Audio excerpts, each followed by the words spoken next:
Hi అండి, ఎలా ఉన్నారు? నేనైతే చాలా బాగున్నాను. ఈరోజు మధ్యాహ్నానికి పప్పు చేస్తున్నాను. పప్పు విత్ బీరకాయ చాలా ఈజీ.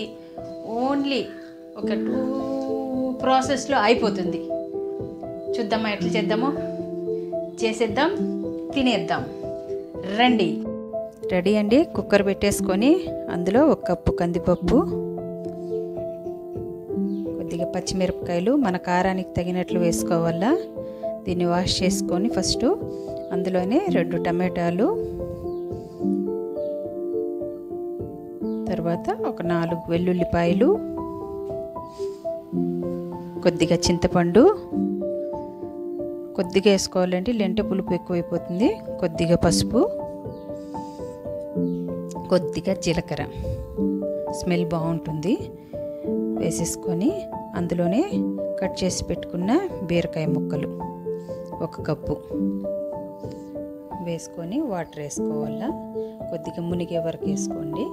చాలా నీళ్ళుగా కూడా ఉండకూడదు. కొద్దిగా గట్టిగా ఉంటే చపాతీలకు కూడా చాలా బాగుంటుంది.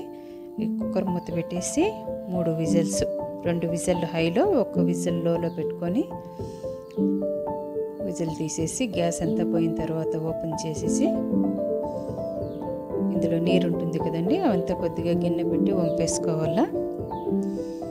వంపేసేసి వంపిన తర్వాత ఉప్పు మనకి ఎంత టేస్ట్కి ఉప్పు ఎంత కావాలో అంత వేసేసుకొని పప్పు గుత్తి తీసుకొని ఎనిపేయాలండి మెత్తగా. బాగా అంత పచ్చిమిరపకాయలు అవన్నీ మెదగల్ల కదా, బాగా ఎనిపేసి ఇప్పుడు మనం వంపుకున్నాం కదా ఆ నీరు కూడా వేసుకోవాలి. అందులో